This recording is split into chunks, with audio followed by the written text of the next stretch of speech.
Monte Cassino. And on that day, my mom was sick. And my dad, he just wouldn't leave her. He wouldn't leave the hotel. If mom was sick in the hotel, dad wasn't going anywhere. And me being a young guy, I tried and tried to convince him, come on, Dad, let's go. She'll be all right. You know, now as an adult, I understand, you know, that was his wife. He was going to take care of her. But we went to the river, the Rapido River at Monte Cassino. It's actually at the base of San Pietro. And they unveiled a monument there for the men that were killed on the nights of January 20 and 21, 1944, when the Texas 36th Division was forced to cross the Rapido River in front of a strong German defensive position. And the Texans were slaughtered. I want to say they lost like 2,000 boys in those 2 nights. It was fascinating to be there. So there was the river, and it was kind of it flowed pretty, not swiftly, but it was fast enough it would carry you away. It did have steep edges. The banks were steep. It would be hard to get out in or out of it, especially if somebody was shooting at you.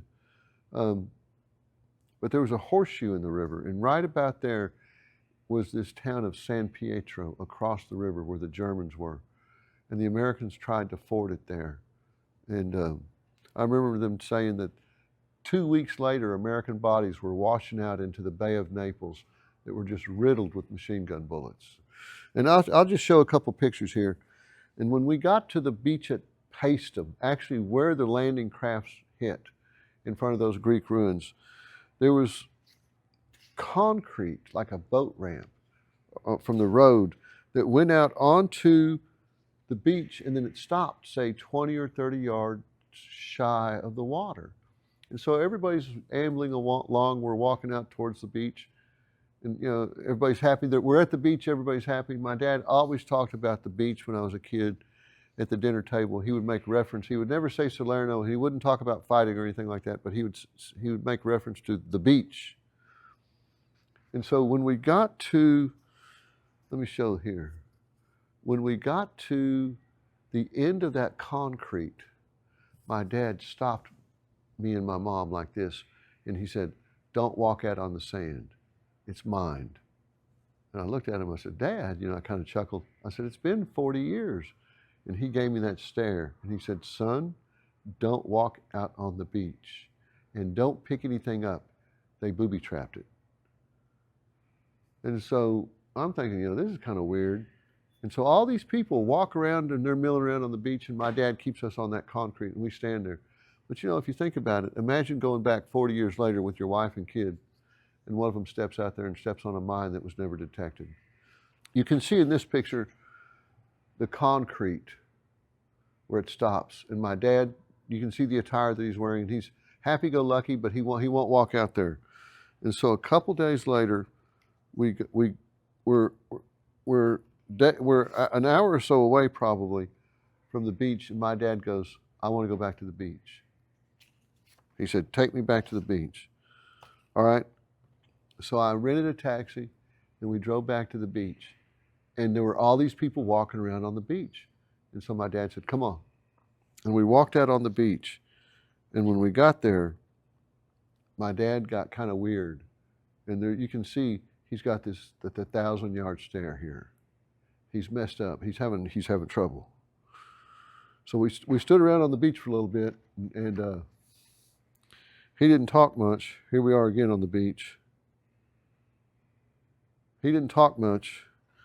I guess the demons were getting him. Here we are in front of the Temple of Neptune. We were looking for his foxhole. He said they were hiding around here, and the Germans were shooting artillery at him. He said there were a lot of holes dug in the ground. He said they went around and they were rolling grenades in these holes because they figured the Germans were in them. He said there was one hole, he just couldn't roll the grenade in there, and he hollered down at them, and he said women and children came out. So this is the picture of Lieutenant Leopold von Buch and his wife with my mom and dad and myself in the German cemetery at Monte Cassino, where there's 20,002 dead Germans at that time. The tragedy of a generation. And here we are at the British cemetery at the base of Monte Cassino.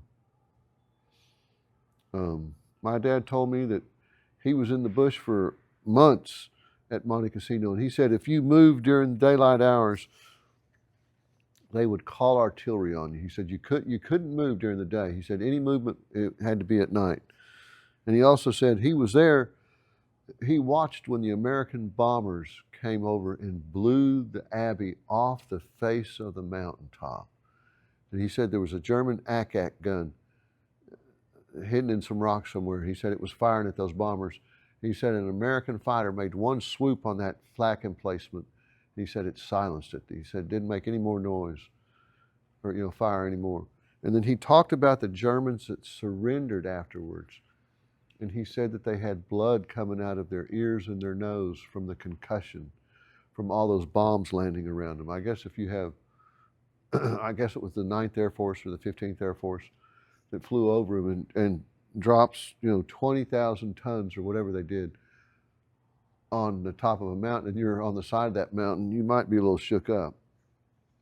So that's the story of the Battlefield Reunion Tour with my mom and dad in 1984.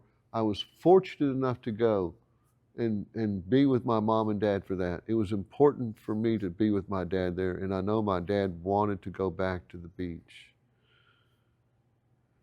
The beach. Ladies and gentlemen, signing off. Sayonara.